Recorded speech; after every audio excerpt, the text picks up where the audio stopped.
بسم اللہ الرحمن الرحیم۔ الصلاة والسلام علیک یا سیدی یا رسول اللہ وعلی آلک واصحابک یا سیدی یا حبیب اللہ۔ الصلاة والسلام علیک یا سیدی یا رسول اللہ وعلی آلک واصحابک یا سیدی یا نبی اللہ۔ الصلاة والسلام علیک یا سیدی یا رسول اللہ وعلی آلک واصحابک یا رحمة للعالمین صلی اللہ علیہ وآلہ وسلم۔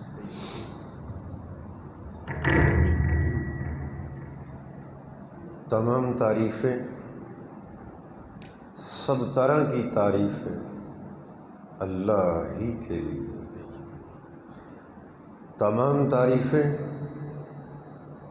سب طرح کی تعریفیں رب کائنات ہی کے لیے،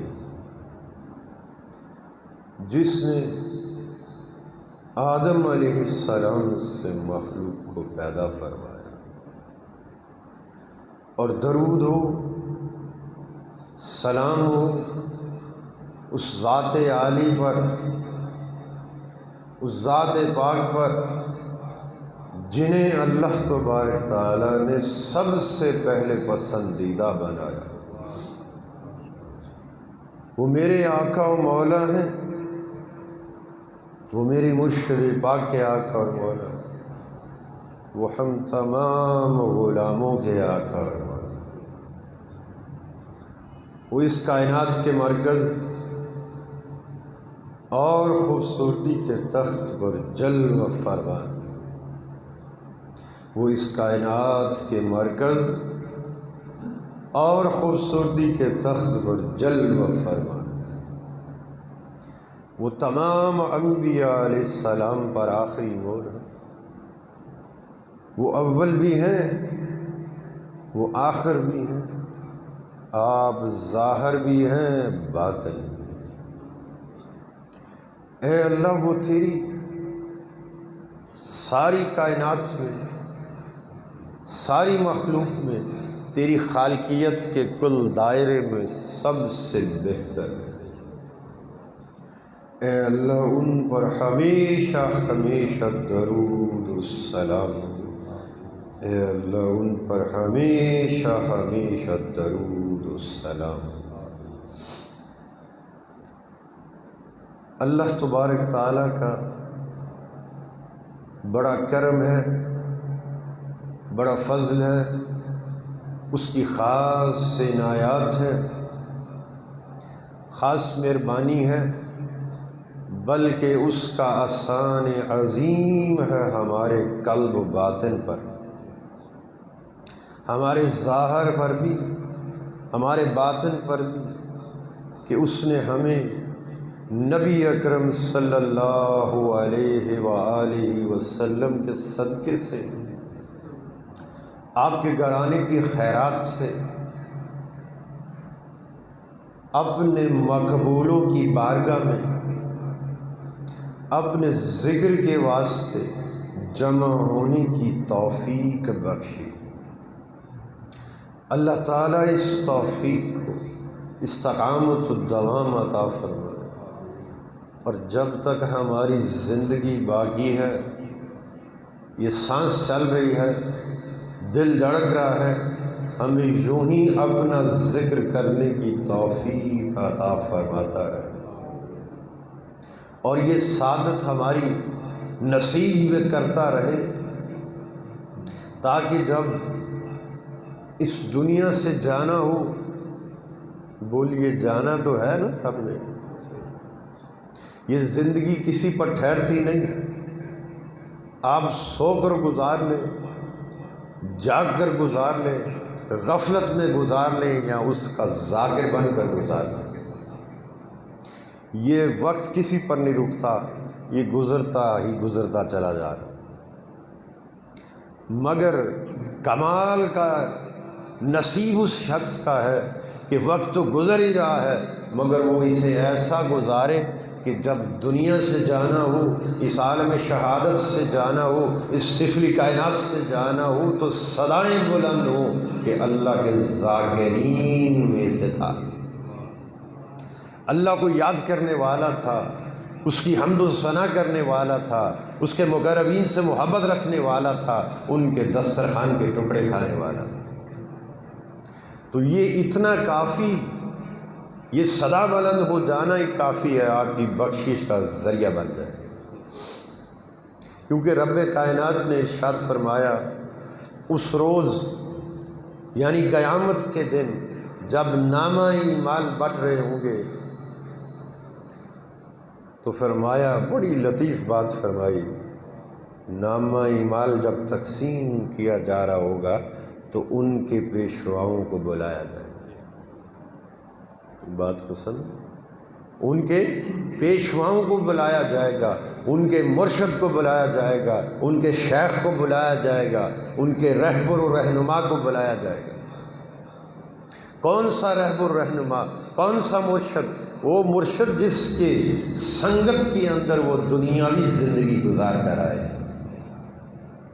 ان سنگتیوں کو جب نامہ اعمال دیا جائے گا تو پھر اس ہستی پاک کو بلایا جائے گا جس سے وہ دنیا میں محبت رکھتے تھے، جس سے دنیا کے اندر وہ محبت کرتے تھے اور جن کی محبت انہیں اس دنیا کے اندر ان کی سنگت اور رفاقت میں لے آیا کرتی تھی۔ جیسے آج آپ یہاں آئے بیٹھے، وہ محبت ہی ہے نا دامنگیر جو آپ کو یہاں لے آئی ہے۔ ان اولیاء سے، ان صالحین سے جو محبت انسان کو ہے، وہ محبت ہی ہمیں آج کھینچتی ہوئی یہاں لے آئی ہے۔ تو یہ ایک محبت کا رشتہ ہے، اور نبی اکرم صلی اللہ علیہ وآلہ وسلم نے ارشاد فرمایا، اس دنیا کے اندر جو شخص اللہ کی رضا کی خاطر، اس کی خوشنودی کی خاطر کسی سے محبت کرے گا وہ روز محشر اسی کے ساتھ ساتھ ہے۔ اب میری بات کو سمجھے، محبت نے ہمیں یہاں تک پہنچایا کہ نہیں پہنچایا؟ بولو، بات کو سمجھے کہ نہیں؟ محبت کی وجہ سے یہاں آئے نا۔ ان اولیاء کرام کے ساتھ جو ہماری ایک محبت کا ایک رشتہ قائم تھا، وہ محبت ہمیں یہاں تک لے آئی، اور پھر فرمایا کہ یہی محبت اگر اس کے اندر اخلاص کے ساتھ زندگی بسر کرو گے اور بڑی ستھری زندگی بسر کرو گے تو پھر فرمایا یہی محبت جیسے اس دنیاوی زندگی میں تجھے ان کے در پر لے آئی ہے، اور روز محشر بھی ان کی کچہری میں لے جائے گا۔ جب تو اٹھایا جائے گا تو یہ محبت کا فیض اس لمحے بھی جاری اور ساری، یہ محبت تجھے اس لمحے بھی ان کی سنگت اور رفاقت میں کر دے گی، اور پھر فرمایا جہاں میرے مقربین ہوں گے ان کے ساتھ میزبانی بڑی خوب کی جائے گی۔ تو پلٹیں اس بات کی طرف جو اس سے قبل کی کہ نامہ اعمال جب دیا جائے گا تو ان کے پیشواؤں کو بلایا جائے گا۔ اب جس کی محبت خالص ہو، بولیے، جس کی محبت اخلاص والی ہو، خلاصی پا چکا نفس ہو جس کا، اور بڑا وجود لطیف ہو، تو پھر فرمایا وہ تو بلایا کیا جائے گا، وہ تو پہلے ہی سائیاں دے نال نال جب میزان کا وقت آئے گا تو وہ ساتھ ہوں گے، صراط پر بھی ساتھ ہوں گے، جب نامہ اعمال دیا جائے گا، سند دی جاری ہوگی، فرمایا وہ سائیں ساتھ ساتھ ہوں گے۔ ان کا یہ کہہ دینا میں اس سے راضی ہوں اور یہ میرا غلام میرے بتائے ہوئے نقش قدم پر چلتا ہوا زندگی بسر کر کے آیا، بس فرمایا ان کا اتنا کہہ دینا، ان کا ساتھ کھڑے ہو جانا ہی اس چیز کا کو طے کر جائے گا، اور ان کا نامہ اعمال داہنے ہاتھ میں دے دیا جائے۔ اب یہاں پر ایک جو بڑی لطیف بات ہے، یہ اکثر میں کہتا ہوں کہ اگر یہاں پر یہ نہیں فرمایا کہ ان کے پیشواؤں کو بلایا جائے گا، جیسے دنیاوی معاملات کے اندر ہوتا ہے کہ آپ جب اسکول کے اندر بچے کا سالانہ امتحان ہوتا ہے اور نتیجہ آتا ہے، بولیے، تو والدین کو بلایا جاتا ہے کہ نہیں؟ اور پھر اگر کوئی بچہ فیل ہو گیا ہے یا پاس ہے یا جو بھی اس کا معاملہ ہے، وہ اس کے والدین کے سامنے اس کے سپرد کیا جاتا ہے، ایسا ہی۔ مگر وہاں بڑی لطیف بات فرمائی، ان کے پیشواؤں کو بلایا جائے گا، اور جب ان کے پیشوا آ جائیں گے تو پھر یہ نہیں فرمایا کہ فیصلہ کیا جائے گا داہنے میں دینا ہے یا بائیں میں دینا ہے، بس ایک ہی بات فرمائی، جس کا پیشوا آ گیا یعنی اس کی معرفت کیا ہے، وہ سائیں اسی کے پاس آئیں گے جو ان کے نقش قدم پر زندگی بسر کرتا ہوگا۔ جو معاملات آپ بتا کر گئے ہیں، جو نماز کا پابند ہوگا، درود السلام پڑھنے والا ہوگا، آپ کے بتائے ہوئے احکامات پر زندگی بسر کرنے والا ہوگا، آپ سے اخلاص کے ساتھ محبت رکھنے والا ہوگا، اور سائیں اسی کے بلاوے پر آئیں گے۔ اور فرمایا کہ ان کا آ جانا ہی اس بات کی گارنٹی ہے کہ پھر نامہ اعمال داہنے ہاتھ میں، اور جدہ مرشد آ گیا بس پھر وہ تار گیا۔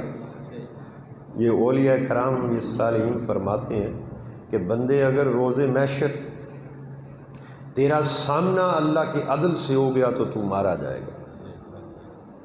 میں یہ جملہ باتیں آپ کو بتا رہا ہوں، اور اس کا جو محرک جو چیز اس کے چلتے ہوئے آ رہی ہے، ایک نور جو میں بتانا چاہتا ہوں، وہ یکجا ہے اس مقام لطیف پر۔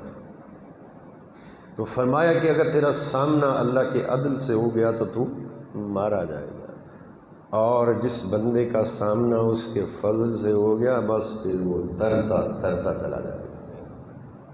تو یہ ساری کی ساری جو کیفیات ہیں، ایک مرتبہ نبی اکرم صلی اللہ علیہ وآلہ وسلم آپ کی کچہری تھی اور صحابہ کرام موجود تھے۔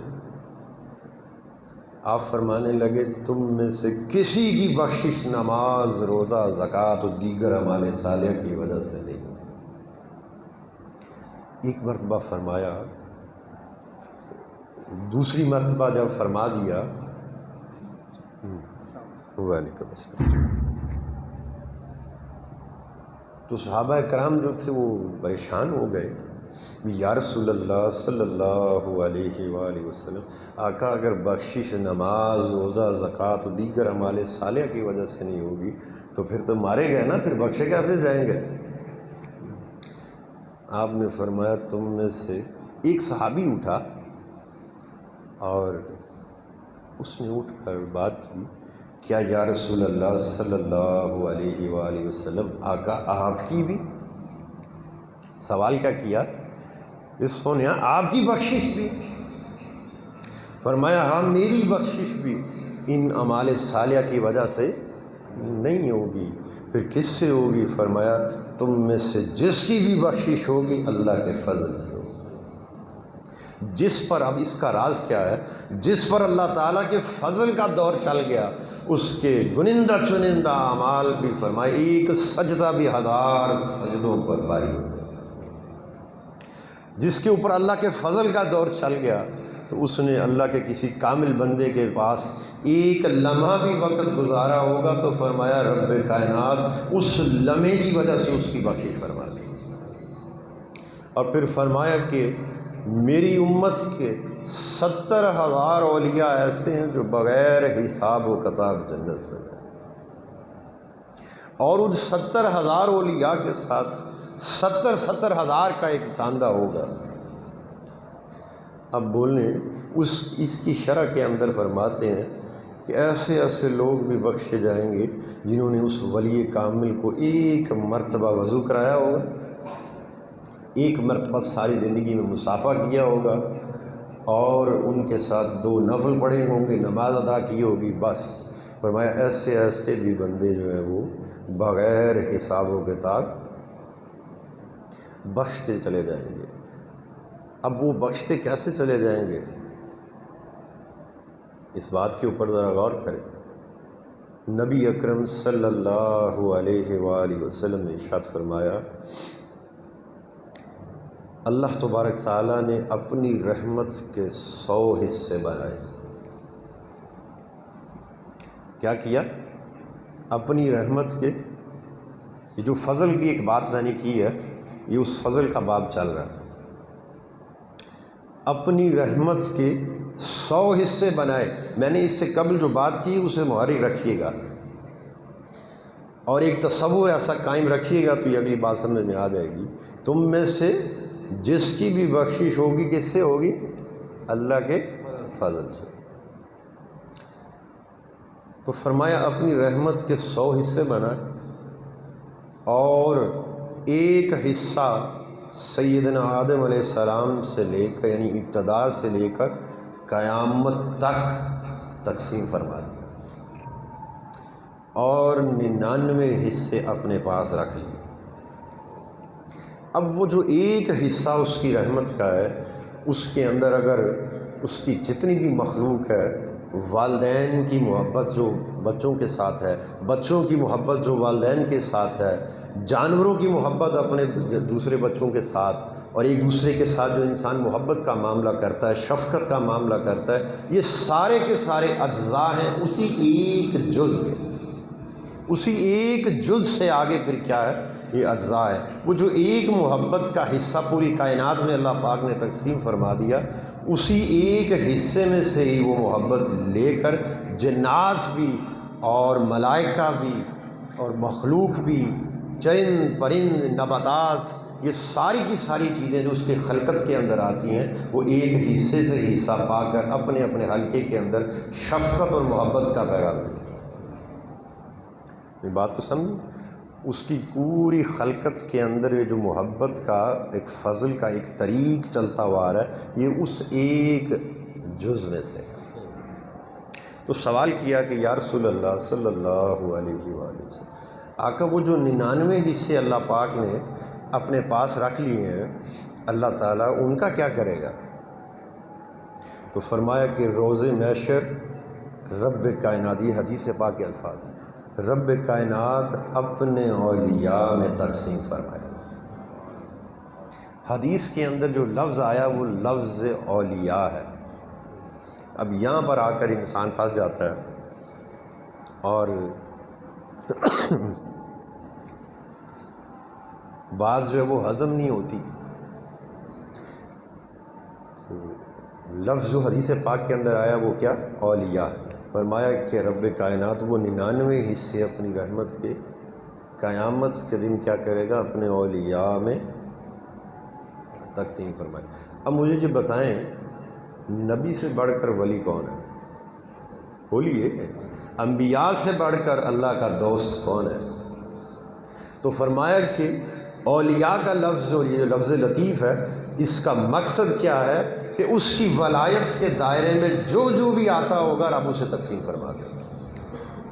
اب ولایت کا جو دائرہ انتہا ہے وہ انبیاء ہے، شہداء ہے، صالحین ہے، یہ جو صراط مستقیم پر چلنے والا جو جو کوئی بھی ہے، فرمایا یہ اس کی دوستی کے زمرے میں آتا ہے۔ تو فرمایا کہ صراط مستقیم پر چلنے والا ہر طبقہ جو ہے رب کائنات ان میں تقسیم فرما دے گا، اور پھر وہ اس رحمت کو لے کر اپنے اپنے حلقے کے اندر اپنے اپنے ظرف کے مطابق اپنے اپنے مرتبے کے مطابق اللہ تعالیٰ سے سفارش کریں گے اور بے حساب و کتاب بخش دیں گے۔ وہ جو بات فضل کی سمجھ میں آئی، وہ فضل یوں تو فرمایا کہ تیرا سامنا اگر اللہ کے فضل سے ہو گیا تو پھر تو بچتا ہی چلا جائے گا، پھر ناقص اعمال بھی قبول کر لیے جائیں گے، اور اگر اس کے عدل سے سامنا ہوا تو وہ تو جبار ہے، قہار ہے۔ بولیے، ہے کہ نہیں؟ یہ تو رداء الہی ہے، اس کا جبہ ہے، وہ جسے چاہے قبول کر لے، جس کی چاہے ساری زندگی کی عبادات کو رد کر دے۔ وہ مالک ہے نا، کس کے اندر جرت ہے کہ کہے باری تعالیٰ تو میری عبادت کو قبول نہیں کیا؟ تو فرمایا کہ جس کا سامنا اللہ کے فضل سے ہو گیا وہ بخشتا ہی چلا جائے، وہ کسی بھی میدان میں، وہ ہر میدان میں فتح اور کامیابی اس کا مقدر ہو جائے گا۔ تو اس کے اندر فرماتے ہیں کہ اس کی مزید وضاحت کے اندر کہ اللہ تعالیٰ کی ذات پاک اپنے اولیاء سے فرمائے گا کہ جنت میں داخل ہو جاؤ۔ یہ حدیث پاک کے الفاظ۔ اللہ اپنے اولیاء سے کیا کہے گا جنت میں داخل ہو جاؤ، تو فرمایا کہ وہ جنت میں داخل نہیں ہوں گے، جنت کے دروازے پر ٹھہر جائیں گے۔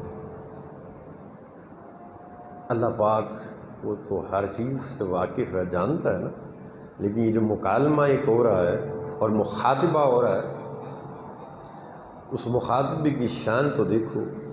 فرمایا رب کائنات ملائکہ کو حکم دیں گے، پوچھو میرے بندوں سے جاتے کیوں نہیں؟ انہیں حکم جو دیا جنت میں داخل ہو جاؤ، تو یہ داخل کیوں نہیں ہوتے؟ فرمایا وہ جنت کے دروازے پر ٹھہر جائیں گے، اندر نہیں جائیں گے۔ جب ان سے پوچھا جائے گا تو وہ عرض کریں گے باری تعالیٰ ابھی جب تو نے ہم پہ حکم صادر فرمایا کہ جنت میں داخل ہو جاؤ، ہم نے رستے میں دیکھا کہ ہمارے ساتھ ہمارے رفقائے کار میں سے کچھ لوگ ایسے تھے، ہمارے سنگتی ایسے تھے کہ جو ان کے اعمال بد تھے، ناقص اعمال والے تھے، تو نے ان کی گرفت فرما کر انہیں جہنم میں ڈال دیا۔ بس ان کا حال دیکھا ہے، اب جی چاہتا ہی نہیں جنت میں جانے۔ اللہ پاک فرمائیں گے ان سے پوچھ کیا انہیں پہچانتے ہو؟ یہ بڑی لطیف بات ہے۔ میرے بندوں سے پوچھو کہ جنہیں دیکھ کر جنت میں نہیں جا رہے، کیا وہ انہیں پہچانتے ہیں؟ عرض کریں گے باری تعالیٰ پہچانتے ہیں، ہماری زندگی ان کے ساتھ بیت گئی۔ حکم ہوگا جاؤ ان سے کہو وہ جس جس کو بھی پہچانتے ہیں اپنے ساتھ نکال کر جنت میں لے جائیں۔ اب یہ فرماتے ہیں اولیاء کرام اس کی شرح کے اندر اور اس کی حکمت میں فرماتے ہیں کہ اللہ تبارک تعالیٰ نے انہیں جہنم میں ڈالا ہوگا اور ان کے چہروں کو جلائے گا نہیں، ان کے چہروں کو سلامت رکھے گا۔ بھی چہروں کو کیوں نہیں جلائے گا؟ فرمایا اس لیے نہیں جلائے گا کہ چہرے سلامت رہیں، میرے مقربین نے یہاں سے گزرنا ہے، یہ ان کی سنگت میں بیٹھنے والے ہیں، اگرچہ گناہ گار ہیں، خطا کار ہیں، تو چہرے سلامت اس لیے چھوڑے کہ ان کا یہاں سے گزر ہونا ہے، ان کی نظر پڑ جائے، وہ پہچان لیں اور انہیں بھی لے جائے۔ اور دوسری حکمت فرماتے ہیں کہ ان کے چہروں کو اس لیے نہیں جلایا تاکہ انہیں اس چیز کی خبر تو ہو کہ ہمیں آج یہاں سے نکالا کس نے ہے اور جنت میں ڈالا کس نے ہے۔ وہ جو ایک نسبت، جو محبت کی ابتدا میں نے بات کی، وہ ایک محبت کی جو ایک نسبت تھی، آج پتہ تے لگے کہ وہ جو محبت اللہ والوں کے ساتھ کرتے تھے، گناہ گار تھے، خطا کار تھے، ناقص اعمال والے تھے، مگر محبت تو خالص تھی نا، محبت تو اخلاص والی تھی، کامل محبت تھی۔ آج وہ کامل محبت جہنم سے نکال کر جنت میں ڈال رہی ہے۔ تو اس چیز کا اندازہ آپ کر لیں کہ اللہ والوں سے اگر محبت کامل ہو تو پھر انسان نہ گھاٹے میں رہتا ہے نہ خسارے میں، نہ اس دنیا کے اندر گھاٹے اور خسارے میں رہتا ہے نہ آخرت میں۔ اللہ تبارک تعالیٰ نے قرآن پاک فرقان حمید کے اندر ارشاد فرمایا کہ اس روز یعنی قیامت کے دن ہر دوستی رشتہ داری دشمنی میں بدل جائے گی۔ کیا فرمایا؟ قیامت کے دن ہر دوستی رشتہ داری دشمنی میں بدل جائے گی۔ یہ جو آج ہم دوستیاں نبھاتے ہیں، خواہ وہ کاروبار کے مطابق ہو یا ویسے دوستیاں ہوں، آج آپ دنیاوی حلقوں میں بیٹھتے ہیں، بولیے بیٹھتے ہیں کہ نہیں؟ دوست احباب ہوتے ہیں کہ نہیں؟ پھر اس کے بعد فرمایا رشتہ دار ہوتے ہیں، خونی رشتے ہوتے ہیں۔ اس سے زیادہ قربت والا اور کیا رشتہ ہو سکتا ہے جس سے آپ کا خونی رشتہ ہو، یعنی والدین، اولاد۔ فرمایا یہ سارے کے سارے رشتے، ساری کی ساری دوستیاں جس کو نبھانے کے لیے تو اپنی دنیاوی زندگی تباہ و برباد کرتا ہے، وہ فرمایا اس روز سارے ایک دوسرے کے دشمن ہوں گے۔ دشمن کیسے ہوں گے؟ باپ اولاد کے پیچھے ہوگا اور اولاد باپ سے چھپتی پھیلی ہوگی۔ بھائی بھائی کو دیکھ کر راستہ بدل لے گا۔ نفس نفسی کا عالم ہوگا کہ جو بھی آ رہا ہے، کسی کی 50 نیکیاں کم ہیں، کسی کی 100 کم ہے، کسی کی 200 کم ہے، جب بھی کوئی کسی کا کسی کے ساتھ آمنا سامنا ہوگا، وہ آگے کیا کہے گا کہ ابا جان میری 50 نیکیاں کم ہیں، مجھے 50 نیکیاں دے دو۔ باپ کہے گا میری اپنی 100 کام ہے، میں تجھے 50 کہاں سے دے دوں؟ فرمایا بھائی بھائی کو دیکھ کر کیا کرے گا؟ راستہ بدل لے گا کہ اگر آج یہ قریب آیا تو کچھ نہ کچھ مانگے گا ہی، میرا تو اپنا کھاتا بڑا مشکل سے پورا ہو رہا ہے۔ فرمایا ایسا عالم وہاں پر ہوگا، اور ہر کوئی ایک دوسرے کا کیا ہوگا؟ دشمن ہوگا، ہر کسی کو اپنی بخشش کا خوف ہوگا، اور ایسی ہیبت کا وقت ہوگا۔ جب یہاں تک بات ہو چکی تو یہاں پوچھنے والوں نے پوچھا کہ اس مقام پر بھی کیا دوستیاں رشتہ داریاں تو دشمنی میں بدل جائیں گی؟ کیا کوئی ایسا تعلق اس روز ہوگا جو وہاں بھی کام آ جائے؟ جب ساڑھیاں 50 یا 100 نیکیاں کٹ دیاں ہوں بولو، اور گناہ بڑھتے چلے جا رہے ہوں، کیا اس مقام خاص پر بھی کوئی ایسا تعلق ہے جو وہاں کام آ جائے؟ تو اللہ پاک نے ارشاد فرمایا ہاں، اس روز ساری دوستیاں ساری رشتہ داریاں جو ہے وہ دشمنی میں بدل جائیں گی، مگر ایک دوستی ایک تعلق ایسا ہے جو اس روز بھی خوب دوست ہوں گے۔ پروردگار وہ کون سا تعلق ہے؟ فرمایا میرے مقربین کی دوستی، اللہ والوں کی دوستی۔ جس بندے کی دوستی اللہ والوں کے ساتھ ہوگی، ان کی سنگت و رفاقت میں بیٹھنے والا ہوگا، ان سے محبت رکھنے والا ہوگا، وہ فرمایا جس طرح اس دنیاوی زندگی کے اندر ان سے محبت کرتا تھا، ان کی سنگت و رفاقت میں بیٹھتا تھا، وہ قیامت کے دن بھی اسی طرح خوب دوست ہوں گے۔ اب اسے حدیث پاک سے ثابت کرتے ہوئے آگے بڑھے، اور اللہ کے کلام سے اللہ تبارک تعالیٰ نے ارشاد فرمایا قیامت کے دن، اس دن کی ہولناکی سے، ہیبت سے، خوف سے ساری کی ساری تمام آوازیں پست ہو جائیں گی۔ کوئی اس قدر خوف ہوگا کہ خوف کے مارے ساری آوازیں کیا ہوں گی؟ پست ہو جائیں گی، قوت گویائی چھین لی جائے گی، خاموشی، کوئی چوں نہیں کرتا ہوگا۔ اور فرمایا مگر تم سنو گے ذرا سی آہٹ۔ بڑی لطیف بات، اس روز میرے خوف سے ساری آوازیں بولیے کیا ہوں گی؟ پست ہو جائیں گی، بند ہو جائیں گی، کسی کے اندر جرت نہیں ہوگی کہ کلام کر لے۔ مگر فرمایا ایسے خوف کے عالم کے اندر بھی تم سنو گے ذرا سی آہٹ، باری تعالیٰ تیرے خوف سے ساری آوازیں پست ہو گئی، سب سے قوت گویائی چھین لی گئی ہے، پھر یہ جو ذرا سی آہٹ سنیں گے یہ کیا ہے؟ فرمایا وہ ذرا سی آہٹ کیا ہے؟ وہ میرے مست بندے جو دنیا میں مجھے پکارا کرتے تھے، اور ان کے ساتھ ان کے سنگتی اور رفاقت والے ان کے ساتھ مل کر میرا ذکر کرتے تھے، وہ اس روز بھی مست و بے خود اللہ اللہ میں لگے۔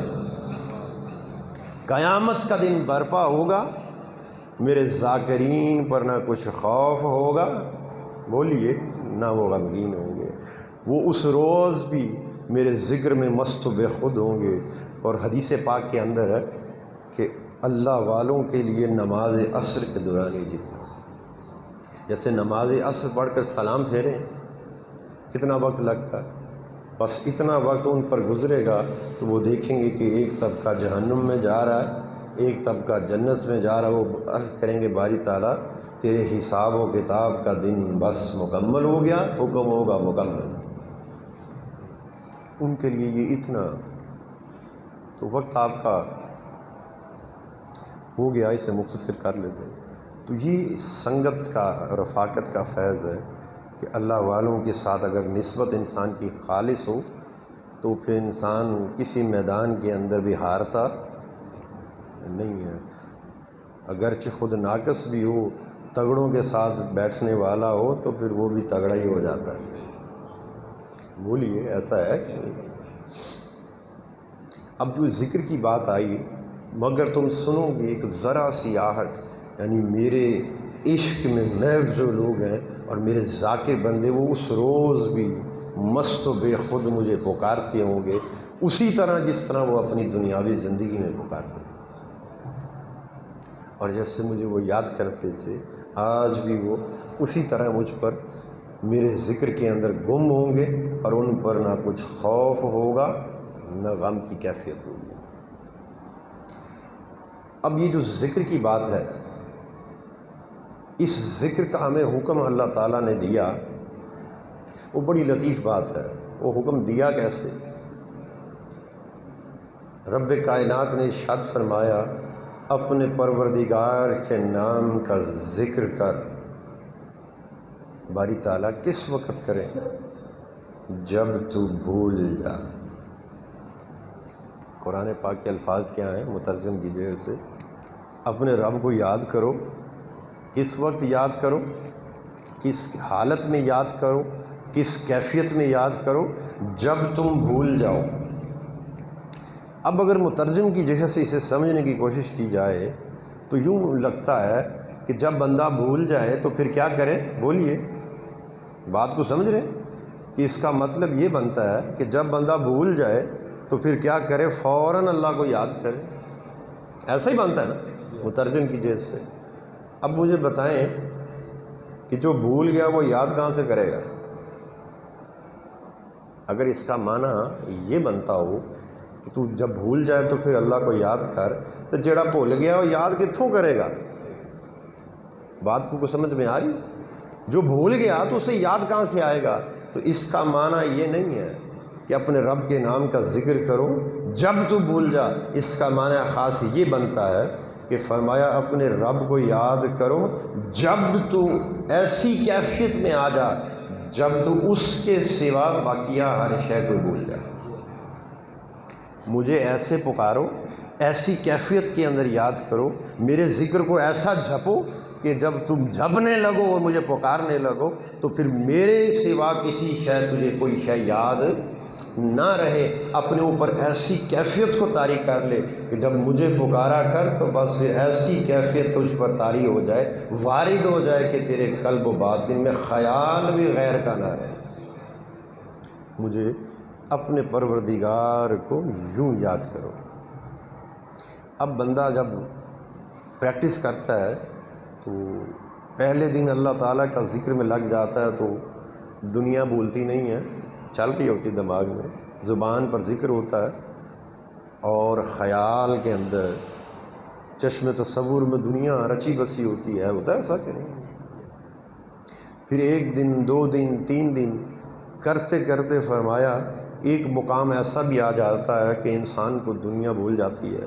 بس جب اللہ کو یاد کرتا ہے تو اسی کی یاد میں ایسا انعامات پیدا ہوتا ہے کہ ہر شے ہی غرق ہو جاتی ہے، کوئی شے یاد نہیں رہتی۔ مگر فرمایا یہ اولیاء کرام فرماتے ہیں اس کیفیت تک تو تنہا بندہ پہنچ جاتا ہے۔ بولیے پہنچ جاتا ہے؟ مگر فرمایا کہ اس لمحے انسان کو یہ تو خبر ہوتی ہے نا کہ ذکر کر رہا ہے اور میں کر رہا ہوں۔ بولیے، دنیا بھول گئی، دنیاوی خیالات آنا ختم ہو گئے، بس ذکر ہی رہ گیا۔ لیکن اس ذکر کے اندر اگر توجہ کی جائے تو اس ذکر میں یہ کیفیت تو رہتی ہے نا کہ میں ہوں اور فلاں جگہ پر بیٹھا ہوں اور اللہ کا ذکر کر رہا ہوں۔ اپنا خیال تو رہتا ہے کہ نہیں؟ مگر رب کائنات نے فرمایا مجھے یوں پکار کہ میرے سوا تجھے کسی شے کا خیال باقی نہ رہے۔ تو پھر اتنا ذکر کیا، اتنی پریکٹس کی اور ہر شے سے لا تعلق ہو گئے، مگر پھر بھی ایک اپنے وجود کا خیال تو باقی رہتا ہے یا نہیں رہتا؟ بولیے کہ میں ذکر کر رہا ہوں۔ اب سیدنا موسیٰ علیہ السلام کے اس حور فیام کے اندر ایک واقعہ ہے، اس کے اندر چلیں۔ جب انہوں نے اللہ تعالیٰ سے عرض کی کہ باری تعالیٰ مجھے اپنا جلوہ دکھا کہ میں تیری طرف دیکھ لوں۔ کیا عرض کی؟ بولیے، مجھے اپنا جلوہ دکھا میں تیری طرف دیکھ لوں۔ اللہ تبارک تعالیٰ نے ایک تجلی پھینکی۔ جب ایک تجلی پھینکی بے ہوش ہو گیا کہ نہیں؟ اب وہ جو بے ہوش تھا، اس بے ہوشی کے بعد وہ ہوش ملا جو کسی بطون عشق کو نہ ملا۔ وہ ہوش کیسے ملا اور بے ہوشی طاری کیوں کی؟ فرمایا اے موسیٰ تو یہاں مجھے ہرگز نہیں دیکھ سکتا۔ کیوں نہیں دیکھ سکتا؟ اب اگر رب کائنات کو دیکھنا ناممکن ہوتا تو نبی سے بڑھ کر کس کا علم ہے؟ جو الوہی بصیرت اور ہدایت آسمانی پر معمور ہو، اس ہستی سے بڑھ کر کس کا علم ہے؟ اگر رب کو دیکھا نہ جا سکتا ہوتا تو وہ سوال ہی نہ کرتے، اور سوال کرتے تو رب یہ نہ کہتا کہ تو یہاں نہیں دیکھ سکتا، پھر رب یہ کہتا موسیٰ تو دیکھ ہی نہیں سکتا۔ تو اس مکالمے سے، اس مخاطبے سے یہ پتہ چلتا ہے کہ رب کو دیکھا، بولیے، دیکھا جا سکتا ہے۔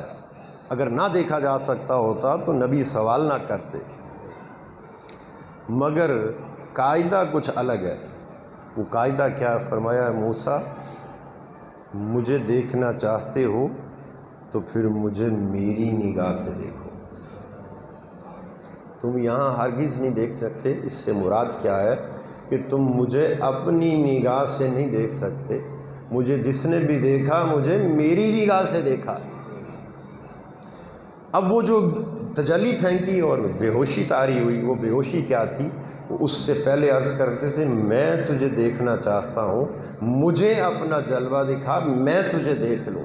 یعنی مجھے بھی باقی تھا اور میں بھی باقی تھا۔ رب کا ذکر تھا، اس کا تذکرہ تھا، اس کی حمد و ثنا تھی، اس کی شوق لقاء تھی، اس کے حسن و جمال کو تکنا چاہتے تھے، وہ سارا پامڑ اندر مچا ہوا تھا، لیکن مجھے کی ہوش بھی باقی تھی اور میں کی ہوش بھی باقی تھی۔ ایسا ہی ہے، رب نے کیا کیا؟ تجلی پھینکی اور وہ جو مجھے اور میں کی ہوش تھی اسے بے ہوشی میں طاری کر دیا۔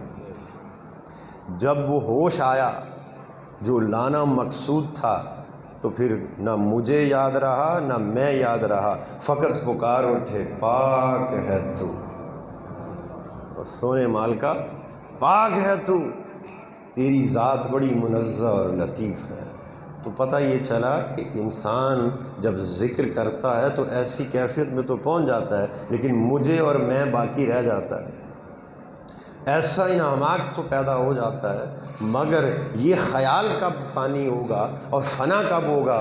فرمایا جو لوگ مجھ میں مجاہدہ کرتے ہیں ہم اس پر اپنی طرف آنے والے بہت سے راستے کھول دیتے ہیں۔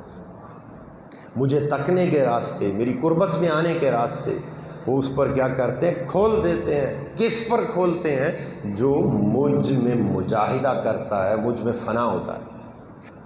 تو جب بندہ فنا ہو جائے تو پھر میں اور مجھے باقی تو نہیں نہ رہتی، نہ پھر جب فنا ہو گیا تو نہ دنیا کا کوئی خیال رہا نہ اپنے وجود کا کوئی خیال رہا۔ اب یہاں پر یہ جو فرمایا کہ ایسی کیفیت، وہ جو میں نے بات کی کہ ایسی کیفیت وہ 1 2 دن 3 دن کی پریکٹس سے آ جاتی ہے، مگر ایسا حال نہیں نصیب ہوتا کہ اپنا خیال بھی نہ رہے۔ مست و بے خود، مست اعلیٰ مست کی کیفیت نہیں طاری ہوتی۔ وہ کیفیت طاری کہاں سے ہوتی ہے؟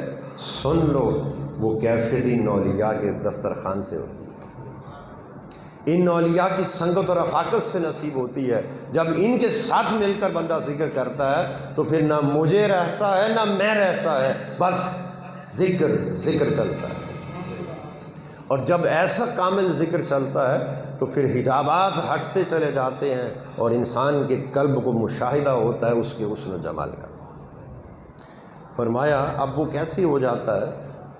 بولیے، اس چیز کو بھی تو ثابت کرنا ہے نا کہ ان کے پاس آنے سے یہ کیفیت کیسے مل جاتی ہے، کیونکہ انہیں رب نے اس کیفیت کا مالک بنا رکھا ہے۔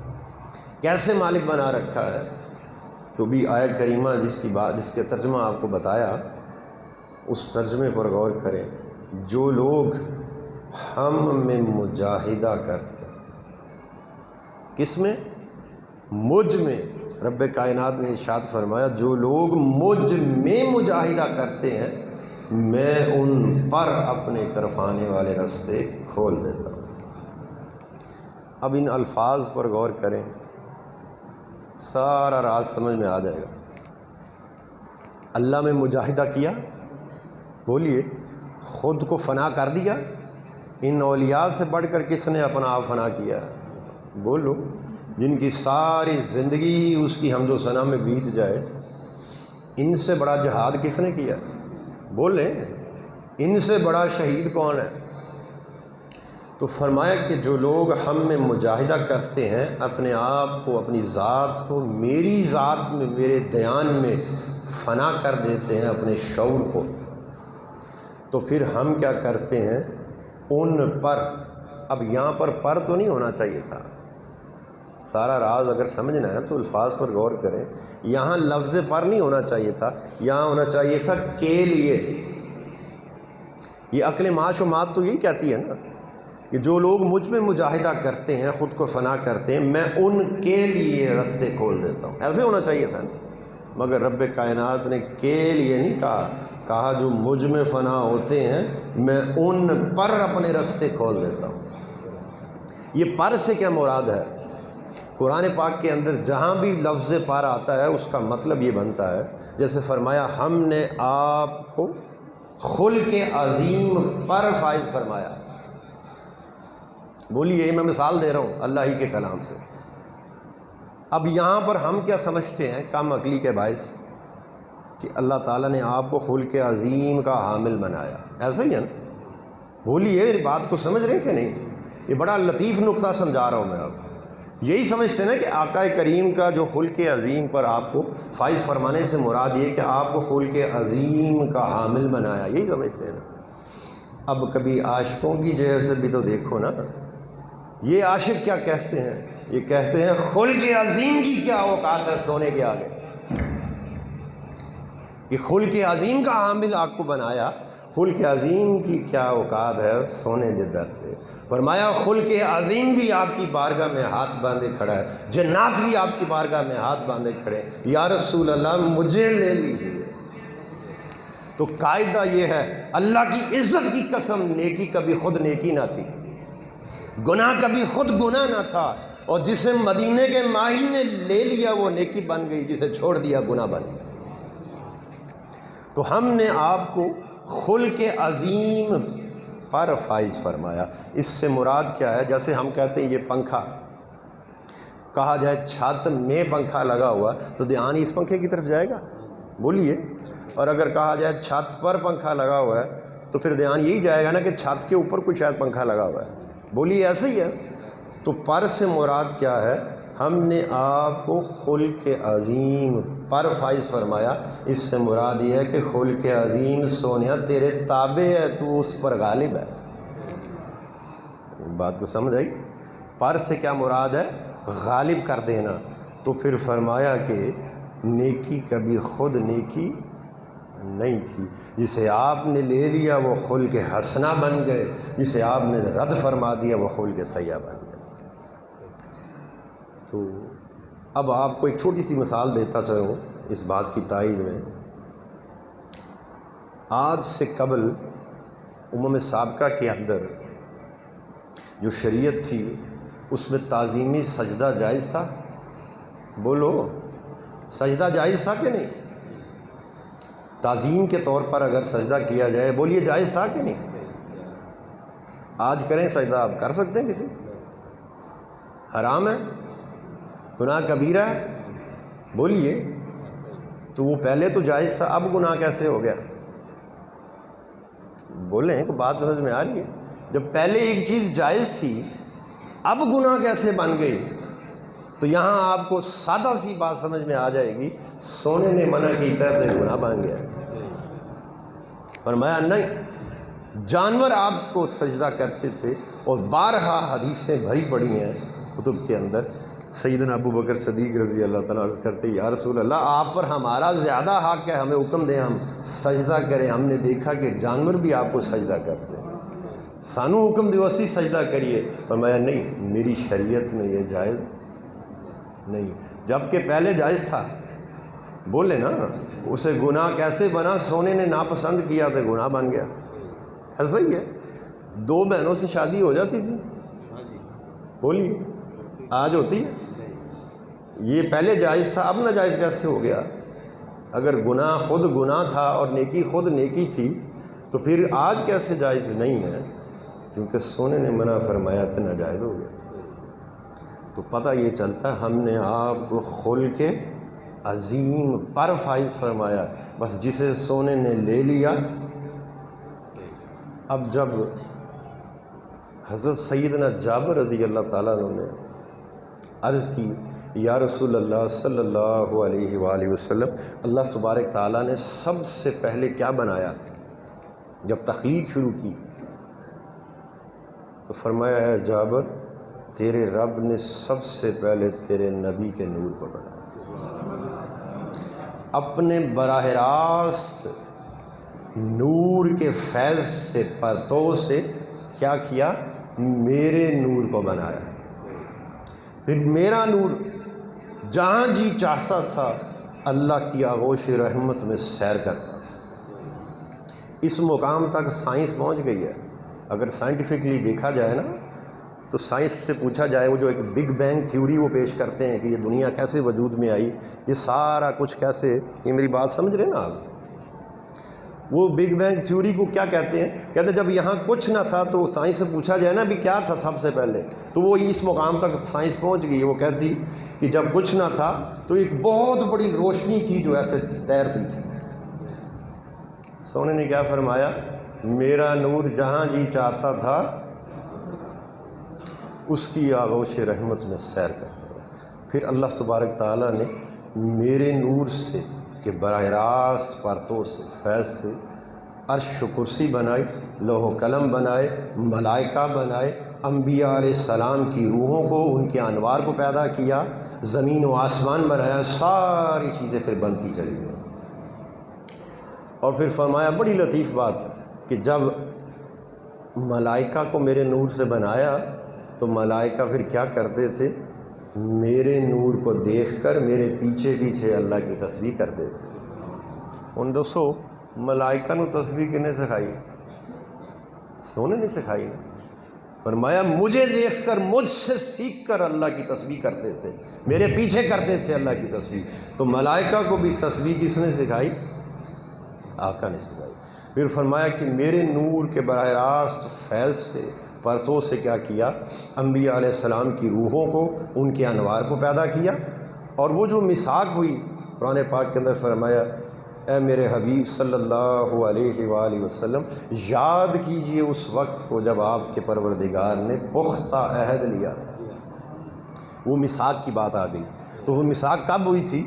فرمایا کہ میرے نور کے فیض سے جب بنا لیا تو پھر اللہ پاک نے حکم دیا اے نور مصطفیٰ صلی اللہ علیہ وآلہ وسلم ذرا ان پر توجہ فرمائے۔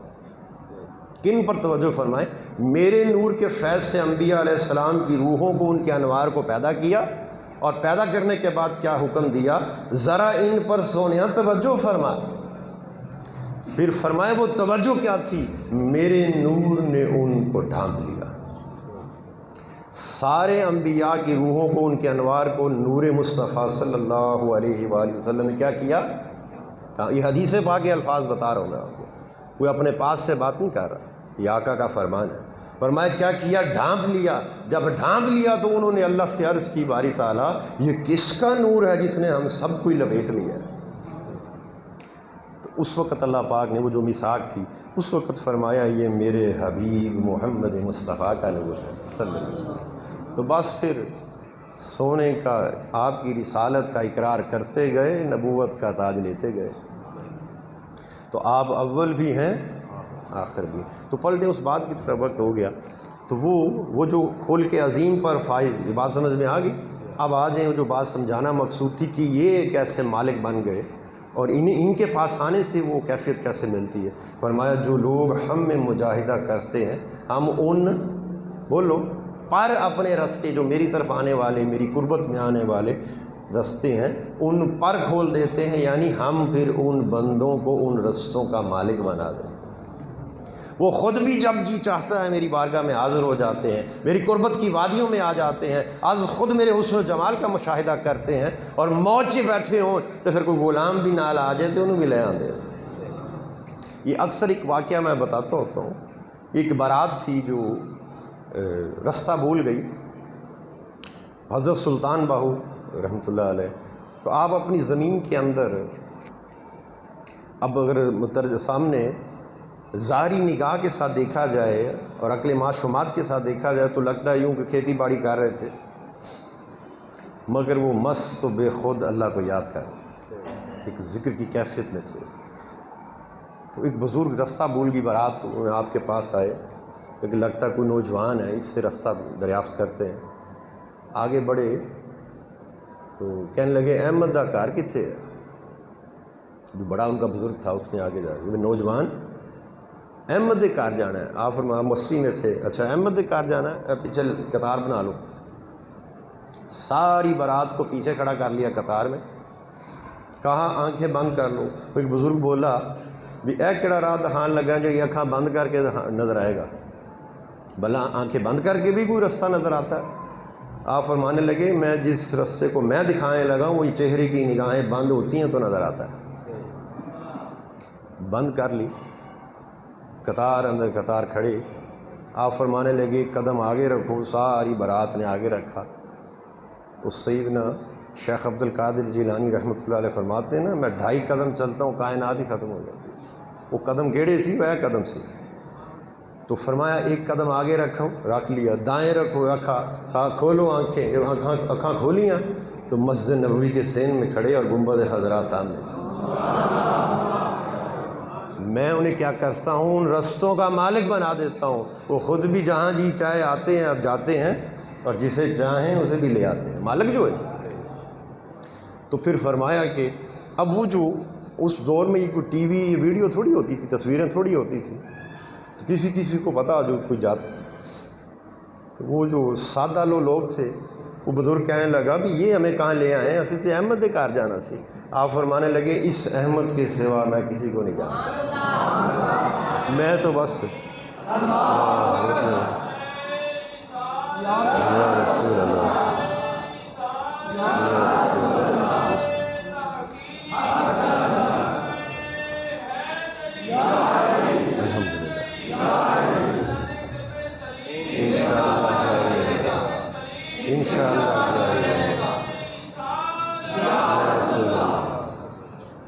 اب بات سمجھ میں آئی کہ وہ ان رستوں کے مالک بن جاتے ہیں۔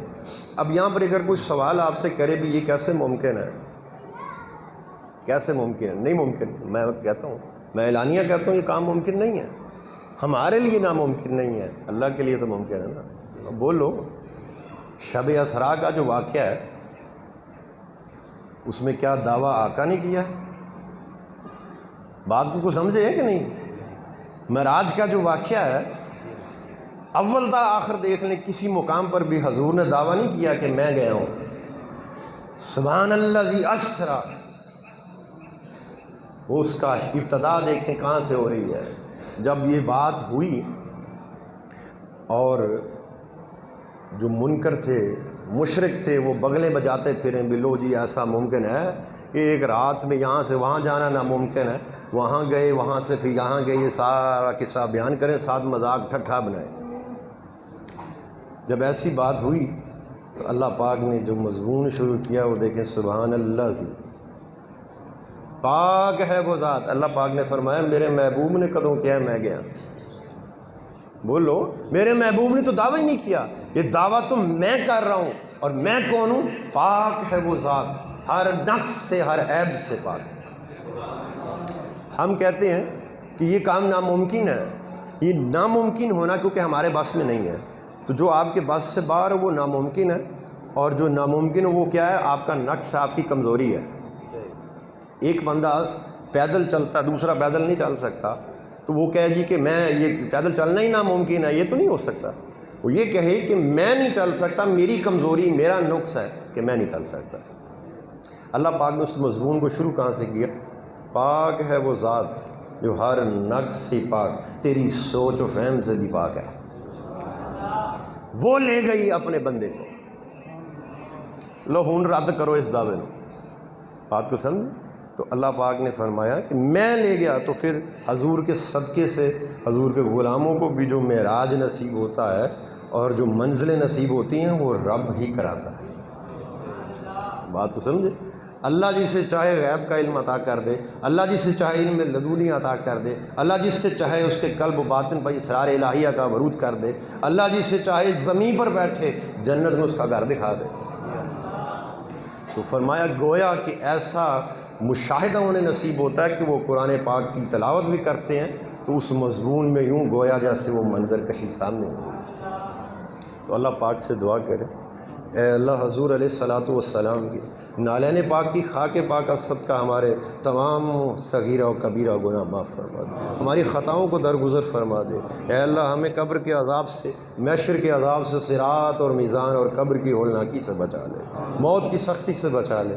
اے پروردگار ہمارا خاتمہ ایمان پر فرما، ہمیں ان صالحین جیسی، اپنے مقربین جیسی عبادات و تسبیحات کرنے کی توفیق عطا فرما، اپنے مقربین جیسی پاک پاکیزہ زندگی اور زندہ سلامتی والا قلب سلیم عطا فرما۔ اے اللہ حضور علیہ الصلاۃ والسلام کے نالین پاک کی خاک پاک اسد کا میرے مرشد پاک حضرت خواجہ میاں محمد قلب سلیم رحمۃ اللہ علیہ آپ کو دائماً اپنی رحمت کی جھولی میں، آپ پر دائماً اپنی رحمت کا سائبان تنا رکھنا، آپ کو ہمیشہ حضور علیہ الصلاۃ والسلام کی آغوش غلامی قربت خاص میں کالی کملی کے سائے تلے رکھے۔ صلی اللہ علی حبیبہ سیدنا محمد و آلہ و اصحابہ وسلم۔